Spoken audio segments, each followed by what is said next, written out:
Do you have a small thoughts? Sorry.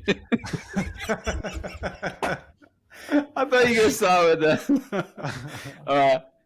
My bad. Keep going. This is good. Yeah, I mean, do you think small? Do you poo poo every big idea that you have? Do you see it as far fetched? Do you feel like big ideas are for other people? That big things are for other people? Is this hopeless, or is there a cure for thinking small? Welcome to the Nice Guy Show. I'm your host, Ari Graff. I'm here with my co-hosts, Chuck Chapman, Faisal Kokard. Three of us are nice guy recovery specialists. So let's get into it. Are you guys small thinkers? Are you big thinkers? What did it take to get there? Faisal. So some areas in my life, I think big. Some areas I think in my life that don't. So when it came to, for example, I wanted to want things in my life. So for example, I kind of thought very close rather than very far away. And one of the things I started to really think big on or have abundant thinking when it came to relationships and dating. So after my divorce, I had a typical nice guy mindset, which is there's not enough great women out there. Women want like the kind of guy I am. They want, taller, better, stronger, more rich, more wealthy guys than me. And there's no way I can be successful in this world. And I decided to flip the script. I'm thinking, well, imagine that could be possible. Imagine it could be possible that I could have all the abundance, attract wonderful women in my life, if that's possible for a tech nerd like me. And that was my quest. So I decided to just really focus and hit mastery on that level.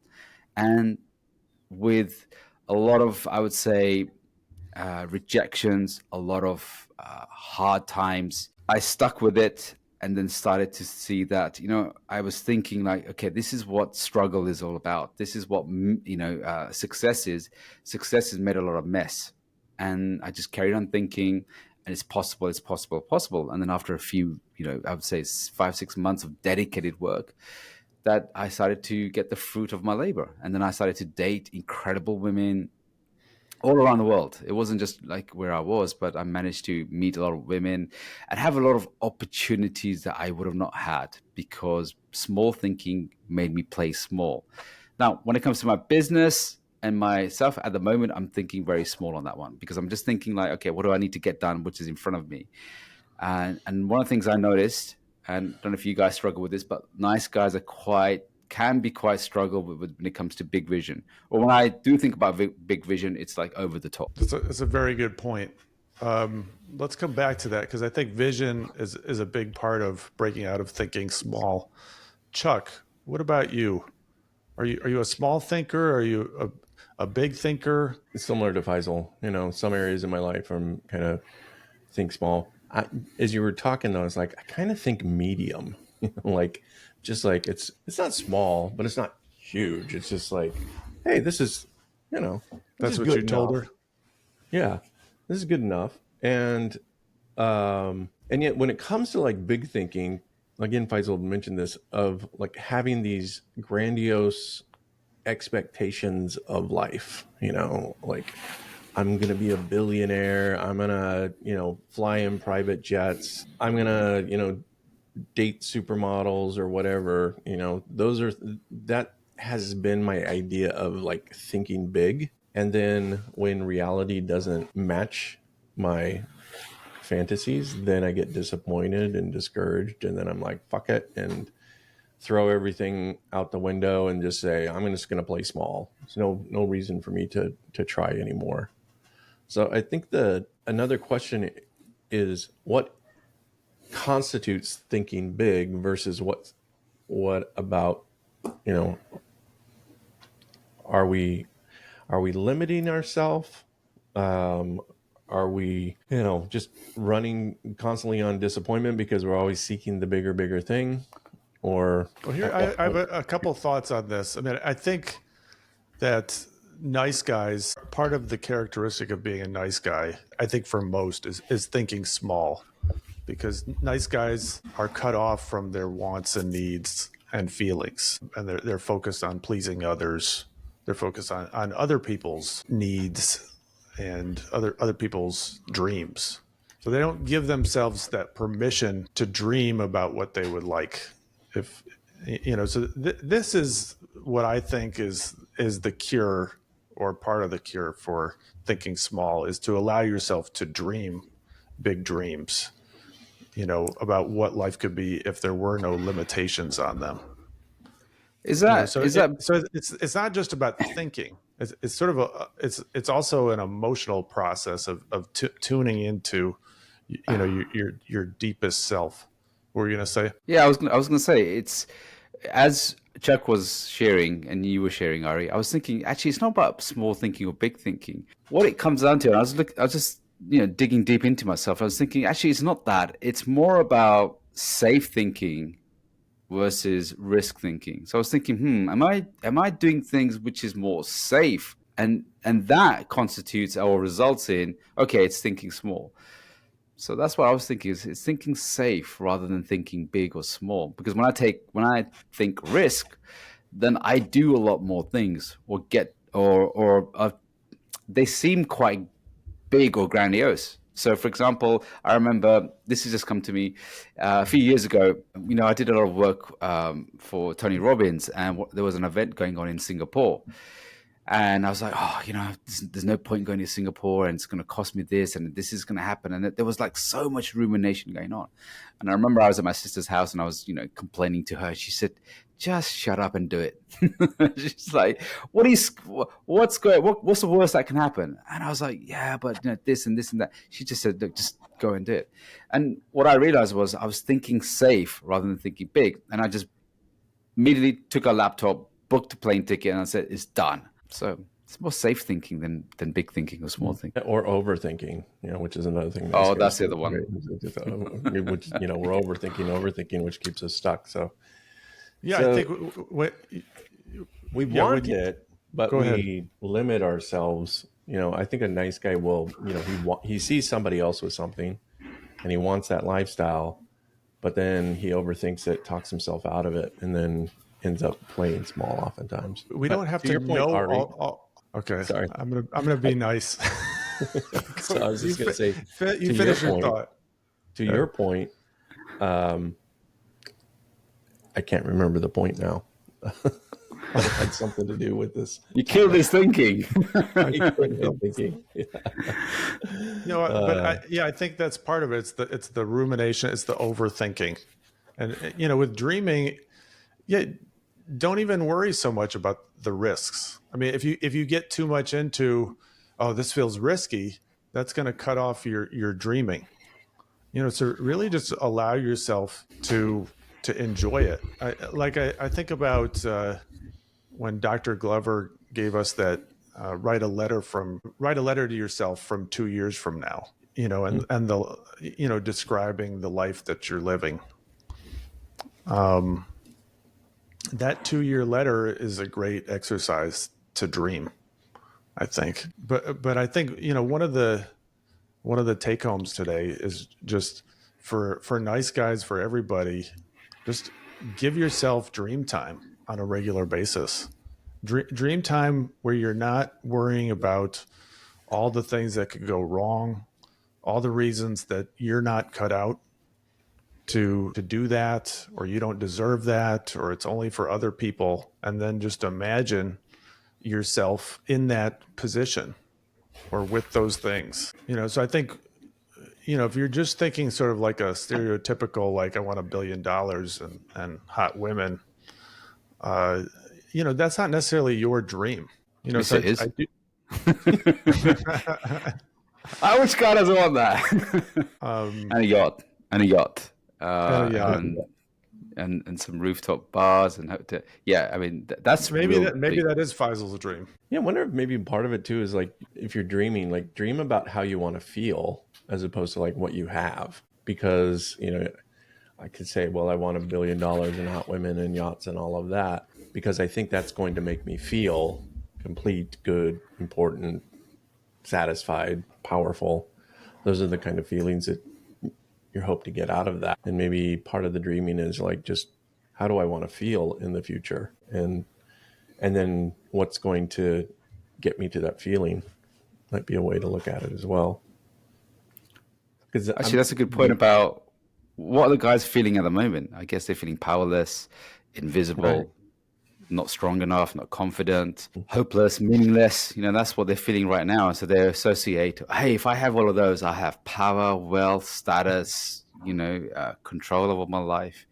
And that's what it is, isn't it? It's that pseudo power that they're thinking they'll have. So I was on a camping trip this weekend with a few old friends, and one of them, I mean, so he's my age, so he's 47, started his own law firm, and it's already grown to over 100 attorneys, and it's in like, I don't know, 8 different states.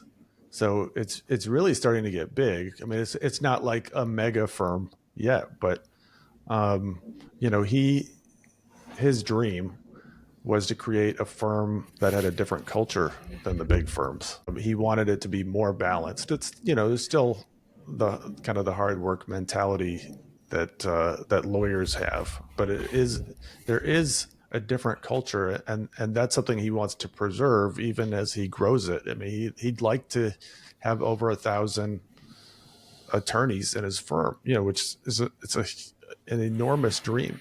Is he a nice guy? Is he a nice guy? In some ways, I think he might be a nice guy, like in his personal life, but definitely not in his work life. He's really been good at accepting failures as learning experiences and taking risks and being assertive. So I don't think he's handling his work life, at least, like a nice guy. That's another podcast to do. It's about how successful men, and what it takes to be those really big thinkers. I remember my coach said that all CEOs or the big guys, they're completely narcissistic. they're devoid of a lot of all the emotions and the level of connection that you need, because in order to go to the top and create massive businesses and companies, you cannot be the average guy. You really have to be a machine and think like a machine and act like a machine most of the time.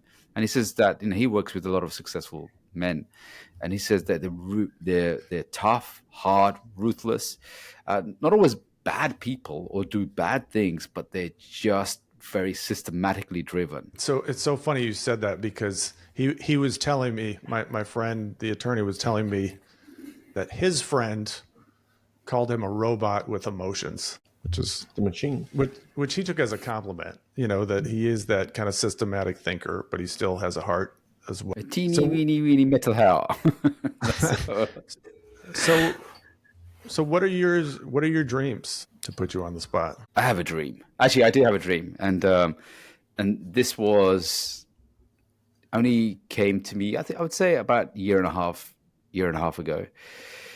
And it was and I'm working on it right now, and it's my 5 fractures framework. And that's what I see as something that's going to be make a significant impact in the world. It's going to make a dent in the world, because I've already had testing it to see what it is, measuring it, people's response to it, and it's been tested very well. It's been a lot of guys have responded really well to it. And what I can see, or what I see, or the vision is that I see it, that it's going to help a lot of people, and it's going to spread like wildfire. Because what I'm seeing, a big trend in the world now, is a lot of people don't want to pay for information. Information is cheap now. It's available everywhere. You go on YouTube, any kind of podcast, you can get all the information. So what I was thinking is, I want to make this 5 fractures really accessible to everyone. And I want to even offer free training on there for people, and so they can get the support. So some people might not always want the coaching or the support or the stuff, but they want to be able to learn something from that and take it and apply that in their life. And there'll be some that want, more second level support, third level support. So that's my vision, and that's what I'm building towards: a book, a framework, so that can guide a lot of people in the world. Now, do I have specific goals and visions? I don't always have them, but I know that I do want to work on this. It gives me the most fulfillment. I talked about, yeah, of course, $1 billion and hot girls and all the money. That doesn't give me anything actually, because now I've done a lot more deep work, purposeful stuff, meaningful stuff, family stuff, connections, friendships. They are my, I would say, success, and that's my big thinking. I love with the five fractures is that it's an accessible way for people to understand themselves. I think that's a gift that you're giving people, and we can create dreams for our family life that we want to create, for our the relationship that we want to create. So you can dream in all kinds of different areas. What about you, Chuck? My dreams are all over the place. And so it's hard to like pinpoint like one dream. And I was just thinking about that. It's sort of like the question, if distant relative died and suddenly you had $12 million, or $15 million, whatever. What would you do? And I definitely wouldn't work as hard. I would probably do more things that I enjoy. I think the thing that I'm chasing is a feeling of security where it's like, okay, I have enough money that I can retire, or I have enough security that I can do the thing that I really, really want to do. And when it comes to the thing I really, really want to do, it's like, I don't want to do a whole lot, Basically, I want to go out to my pottery studio and throw pots, and make pottery. I think that's my big dream, but I don't feel like I could do Integrated that. man pots. Yeah, I don't feel like I could do that from the standpoint of like, okay, well, that's not going to make me any money. That's not going to make me, and I have no intention of like building a big pottery place or something like that. No, I want to keep it, stuff that I enjoy doing. So I think my big dream is to really be able to do the things that I enjoy. And probably part of the thing that's getting in the way of doing the things I enjoy is the dream of one day being secure enough to do the things that I want to do. And maybe I just need to do more pottery. chuckspots.com. I don't know if that's actually chuckspots.com. It's not up. It's not up yet, but maybe in a couple days. Somebody else is going to buy it right now. What's yours, Ari? My dream has evolved, but I really like the idea of coaching leaders, and I'll admit that I've been attracted to like Rich Litvin's kind of coaching practice. And working with people in government or companies, they still might be nice guys or have nice guy traits, or not, but helping people lead themselves. I also I want to travel. I want to have adventures. I want to find love. I want to have adventures with my son. I mean, so those are some of my dreams, and those are going to evolve, and I'll elaborate on them over time. But that's just what comes to me. So, if you're listening to this, make time in your schedule to dream. It could just be for a few minutes here or there. I like to dream when I'm taking a walk. It'll sometimes be in conversation with another person, but I'm actually making this a conscious practice where I'm sort of putting my tendency to overthink and ruminate and be a negative Nancy to the side. I'm very good at poo-pooing things. I have not practiced dreaming without restrictions and boundaries. So this is actually a practice of mine. So let us know what you're dreaming about, and what kind of vision you have for yourself. If you like this episode, check out episode number 50, Raise Your Standards. And thanks again for being part of the Nice Guy Show. Please, if you're watching this on YouTube, remember to like and subscribe, as this helps us reach out to more men who need support. And if you're listening to us on your favorite podcast platform, make sure to subscribe there as well. and go to niceguyshow.com to get on the mailing list. Thank you. We'll see you next time. You've been listening to The Nice Guy Show with certified Nice Guy recovery coaches Ari Graff, Chuck Chapman, and Faisal Kokar. Be sure to subscribe to this channel so you can listen to our latest episodes and visit us on www.theniceguyShow.com. If you have any topics you'd like to hear us discuss, send us an email at support@theniceguyShow.com. Thanks for listening.